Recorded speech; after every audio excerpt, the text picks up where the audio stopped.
En septembre 2024, un grand classique de la comédie fait son retour au cinéma, Beetlejuice.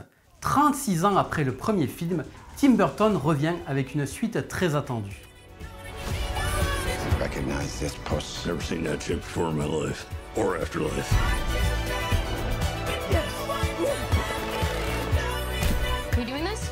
Beetlejuice, Beetlejuice, Beetlejuice. I'm needed upstairs. Bob, hold down the fort. Beetlejuice, L'étrange Noël de Monsieur Jack ou Édouard aux mains d'argent sont des films qui m'ont fait aimer le cinéma quand j'étais petit. Ces œuvres m'ont fait découvrir l'univers sombre, poétique et plein d'humour de Tim Burton. Pour célébrer ce grand retour, j'ai déterré le premier Beetlejuice, sorti en 1988. Un film que j'affectionne particulièrement. Nous allons explorer son développement laborieux, puis le tournage avec des anecdotes inédites, sans oublier la création des effets spéciaux. From the director of Pee-wee's Big Adventure, Adam and Barbara are ghosts. What's the good of being a ghost if you can't frighten people away? Their house is being haunted by the living. Maybe the house could use a little remodeling. And they can't scare them into leaving. They're dead. It's a little late to be neurotic. So they're calling on Beetlejuice. Beetlejuice, Beetlejuice, Beetlejuice! Who's no ordinary ghost. You don't want his help. Can you be scary? What do you think of this? Now, the party's over. You want somebody out of the house. I want to get somebody out of your house. But the fun has just begun. It's showtime.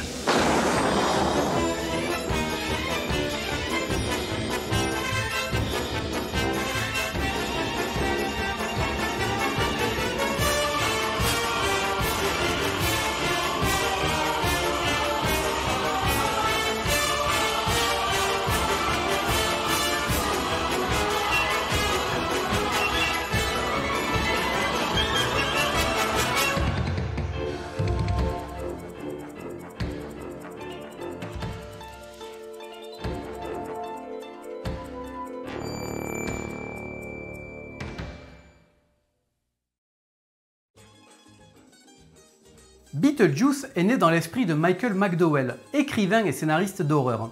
Ce dernier imagine l'histoire d'un couple, Adam et Barbara Maitland, devenus des fantômes après un accident de voiture. Ces derniers sont bloqués dans leur maison et doivent cohabiter avec les Deeds, une famille prétentieuse qui vient de racheter les lieux. N'arrivant pas à les chasser, le couple fait appel à Beetlejuice, un bioexorciste de l'au-delà, pour hanter la maison.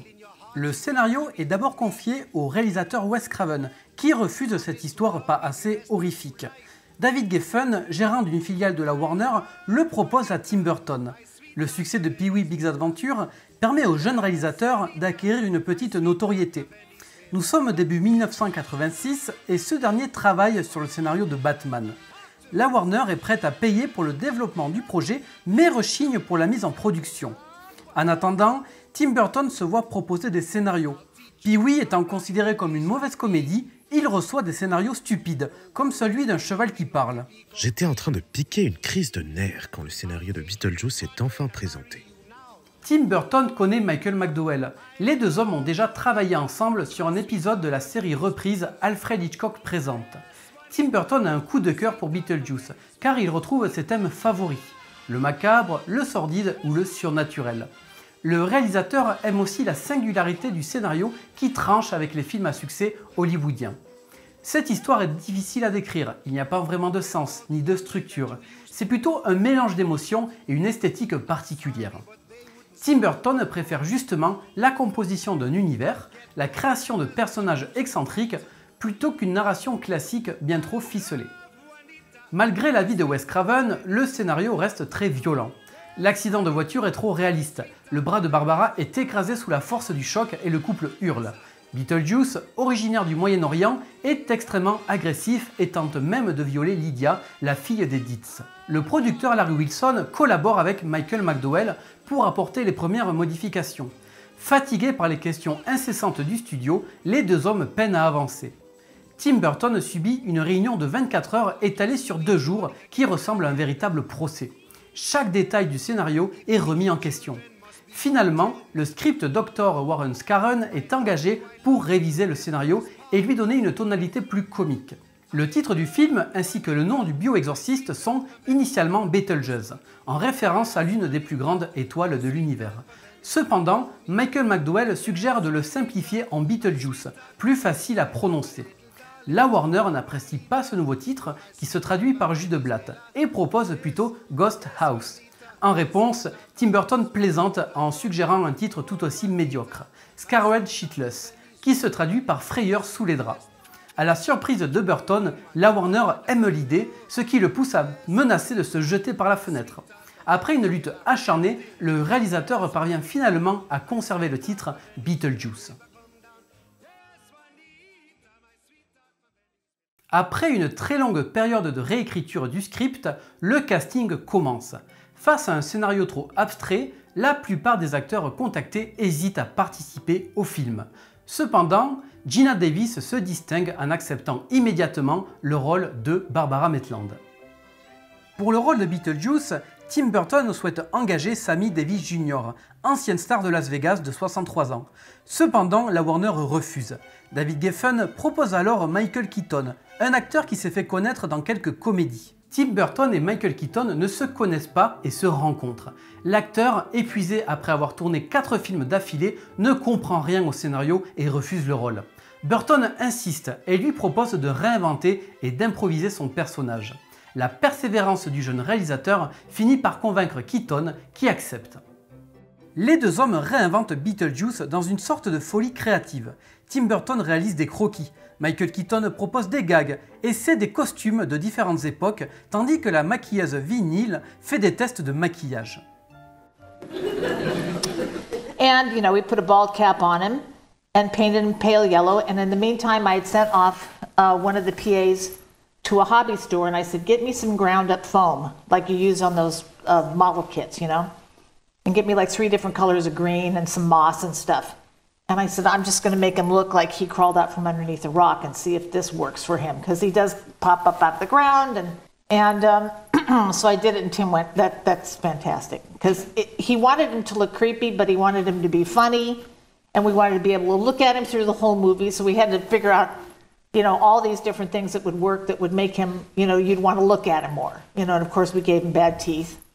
Steve made some teeth for him. And I actually had my manicurist come and I made Michael wear those fingernails for 2.5 weeks. So he was walking around with those nasty fingernails on because I didn't want, he was so active and crazy, I didn't want him popping off and us having to deal with it all the time. Quant à Winona Ryder, Tim Burton la découvre dans une comédie pour ados intitulée Lucas. L'actrice de 15 ans dégage une présence et le réalisateur la veut pour le rôle de Lydia, la fille gothique des Deeds. Tim Burton entend dire qu'elle refuse le rôle à cause des penchants sataniques du personnage. Une fois rencontrée, celle-ci dément et accepte le rôle. Le réalisateur s'identifie à ce personnage. Comme elle, ce dernier était seul et souffrait d'un sentiment d'exclusion lors de son enfance. Le tournage de Beetlejuice commence le 11 mars 1987 avec les plans extérieurs dans le village d'East Corinth dans l'état du Vermont. Durant 10 jours, ce village est transformé en Winter River pour les besoins du film. La maison des Maitland, d'inspiration Nouvelle-Angleterre, est entièrement construite sur une colline, comme le pont couvert où se produit l'accident, ainsi qu'un faux cimetière. Impossible de parler de Beetlejuice sans mentionner sa bande originale composée par Danny Elfman, le fidèle complice de Tim Burton. C'est d'ailleurs lui qu'on entend réciter les paroles de Day-Ho au tout début du générique. I had a little extra time and I thought I'd get started. I read the script and I wrote a bunch of music. All got thrown away. As soon as I saw it, I was like, oh, this is not the movie I was imagining in my head. This is something else completely. And Michael Keaton brought this energy, and that's what I'm latching onto. That it's really intense, but it changes on a dime because that's what he is. So Tim just let me go crazy and run amok. And it was a really deceptively hard score to play. I didn't realize it at the time. Just the simplicity of really strict time. So half the brass section going offbeats like that, and there's a tendency to want to let it swing. And it's like no, and poor tuba player is like turning blue without a break, just like on and on and on and on and on. Des projections tests ont lieu en parallèle du tournage. Une première projection, sans la musique, reçoit des avis désastreux. Cependant, une fois la musique de Danny Elfman ajoutée, les retours changent radicalement et les notes s'envolent. La musique devient ainsi un personnage à part entière du film.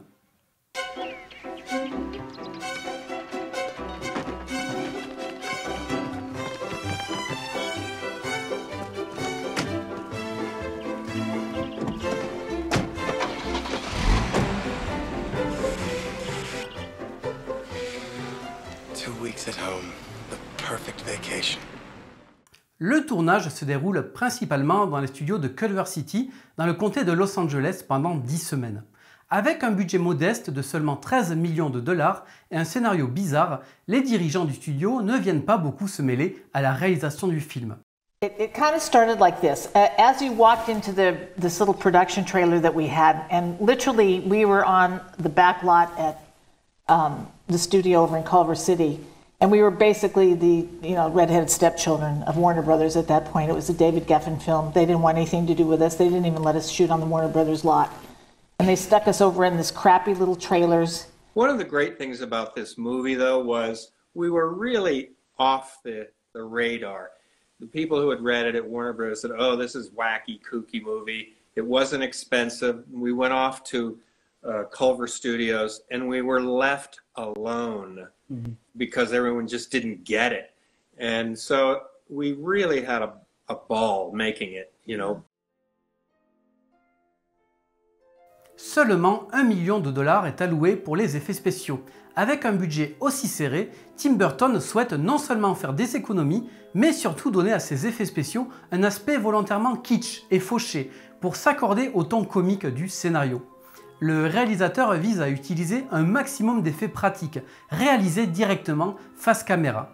Près de 300 trucages particulièrement ingénieux et complexes sont prévus. Tim Burton s'entoure du superviseur d'effets spéciaux Alan Munro, qui a déjà dessiné les storyboards du film. Il y a également le consultant en effets spéciaux Rick Hendricks, qui a débuté avec Tim Burton chez Disney.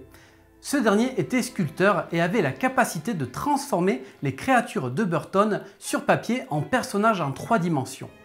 Tim Burton fait passer lui-même une sorte d'examen de passage. Les personnages doivent être fidèles au croquis. La société de Robert Short, designer et maquilleur de créatures, doit donc réaliser un cadavre en décomposition nommé Gros Bisou. Ce dernier doit être utilisé dans la scène où le couple Maitland rencontre pour la première fois Beetlejuice dans la maquette du cimetière.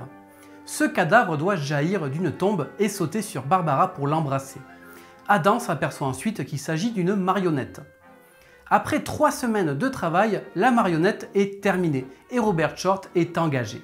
Ce cadavre n'apparaît pas dans le film, c'est finalement Beetlejuice qui jaillit de la tombe à sa place. Tout au long du film, les équipes combinent des techniques variées, comme l'utilisation de marionnettes mécaniques, des maquettes, de l'animation stop motion image par image, des trucages remontant au temps du muet et quelques incrustations sur fond bleu. Avec une telle diversité, le tournage devient techniquement exigeant, marqué par des interruptions dues à des incidents techniques tels que des câbles défectueux ou des pannes de moteur. La première scène culte du film, c'est la salle d'attente de l'au-delà. Tim Burton a une vision instinctive de l'au-delà comme une administration bureaucratique, évoquant les services fiscaux, loin de l'image traditionnelle du ciel bleu et des nuages. Pour tourner la mort en dérision, Tim Burton et ses équipes s'amusent à imaginer une série de personnages décédés dans des circonstances de plus en plus absurdes.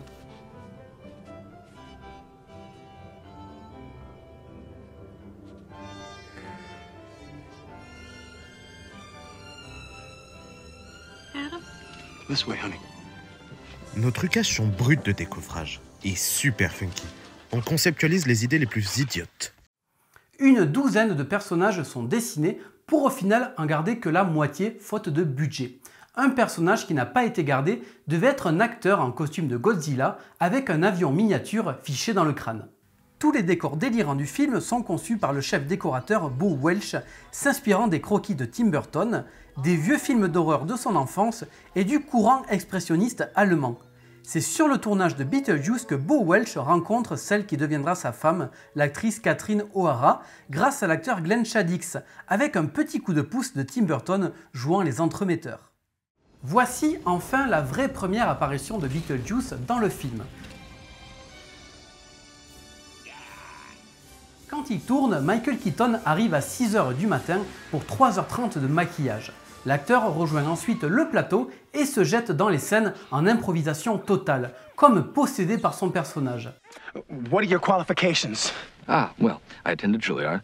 I'm a graduate of the Harvard Business School. I travel quite extensively. I lived through the Black Plague, and I had a pretty good time during that. I've seen The Exorcist about 167 times, and it keeps getting funnier every single time I see it.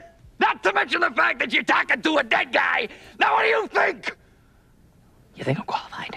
Michael Keaton est complètement cintré. C'est un maniaque, une pile électrique et il a des yeux incroyables. J'adore les yeux chez les gens. Et lui, il a une paire d'yeux proprement hallucinant. Une fois la journée terminée, l'acteur doit encore repasser 1h30 pour le démaquillage. Finalement, Beetlejuice apparaît seulement 17 minutes et demie dans le film, mais laisse un impact mémorable.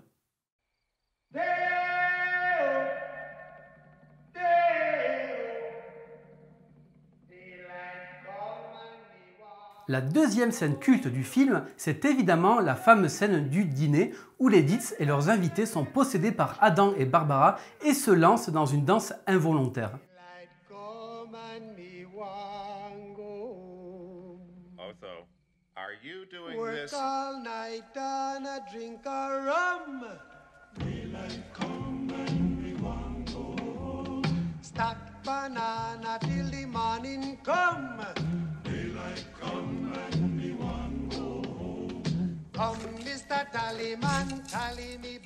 Le scénariste Warren Scarron souhaite utiliser un titre de la Motown pour cette scène musicale, mais Tim Burton, peu convaincu, explore d'autres options avant de tomber sur Harry Belafonte, dont le style calypso correspond parfaitement à l'image d'un couple en vacances. L'actrice Catherine O'Hara avait suggéré des chansons de Bob Marley ou Jimmy Cliff. À la fin de cette séquence, les crevettes dans les assiettes doivent sauter au visage des invités. Le présentateur Dick Cavett, qui joue l'agent de Delia, révèle une anecdote sur cette scène qui a nécessité 3 jours de tournage. Des marionnettistes équipés de gants avec des fausses crevettes sont sous la table et n'arrivent pas à attraper les visages des acteurs. Ils ne voient rien. Dick Cavett suggère alors de tourner la scène à l'envers.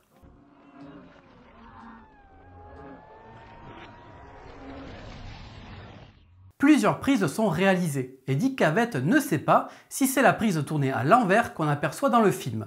De son côté, Catherine O'Hara explique que leur peur est en partie réelle. Somebody would give them a cue. Okay, to all of the. There was a guy at each place setting under the table with his hand up like this, right? And it was scary even if you knew it was coming. Every single time we're like, ah, for real. I was hiding in the kitchen, which is that swinging door just off of the portholes. And my girlfriend, who's the hairdresser, she and I were in there laughing so hard because it was so silly. They could hardly get through the take because Catherine, she would start doing that and start busting up laughing. So, I mean, it took like forever to shoot that scene because they were all dying. They were all laughing so hard. They could hardly do it. But And yeah, so they got the song, Deo. And then we worked with the choreographer a few times. And that was really fun because she sort of, this choreographer kind of, set the whole scene for all of us around the table. Because that's a lot of people. That's a big shoot. When you any dinner scene's a big shoot, but when you have dancing involved. Retour aux projections test qui ont lieu en parallèle du tournage. À ce stade, le film n'a pas encore de fin. Une version où Beetlejuice, coincé sur Saturne, tente d'échapper au serpent de sable est jugée trop molle par le public. Le succès de la salle d'attente de l'au-delà pousse Tim Burton à faire un épilogue. Plusieurs versions sont tournées pour ensuite les soumettre au vote du public. Une version met notamment en scène Bill, le vieux coiffeur qu'on aperçoit au début du film qui assomme Beetlejuice avec ses histoires interminables. La version définitive, choisie par le public, est celle du sorcier qui réduit la tête de Beetlejuice. Hey, there goes Elvis. Yo, Kenny. Well, looks like I'm next. Good thing, too. I gotta do a photo shoot for GQ in about an hour and a half. Yeah, they've been after me for months. Doing some kind of underwear deal. I don't know what. Whoa, hey, what are you doing? Hey, stop it! Hey, you're messing up here! Come on! Whoa! Whoa! Stop it! Whoa! Hey, this might be a good look for me. Il faut souffrir pour faire de bons effets spéciaux. On a beau dire on va adopter la solution simple, ce n'est jamais simple. Mais je suis content de ce que nous avons réalisé. Nous avons obtenu ce que je cherchais, quelque chose de fou et de différent.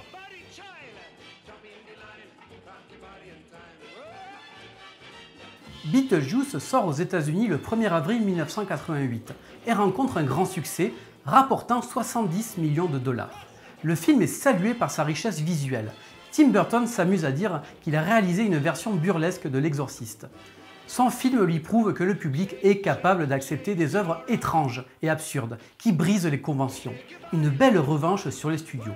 Désormais, Tim Burton devient un réalisateur connu ayant imposé son style. Un an plus tard, en 1989, Vinyl, Steve Laporte et Robert Short remportent l'Oscar des meilleurs maquillages pour leur travail sur le film. Voilà, c'est à peu près tout. Je vous laisse donc le plaisir de découvrir ou de redécouvrir ce grand classique qu'est Beetlejuice, un film qui donne définitivement une vision optimiste sur la mort. In slow motion, jump in the line, rock your body in time. Okay, I believe you, jump in the line, rock your body in time. Somebody help me! Jump in the line, rock your body in time. Okay, I believe you, jump in the line, rock your body in time. Shake, shake, shake, Sinora, shake your body line. Shake, shake, shake, Sinora, shake it all the time. Work, work.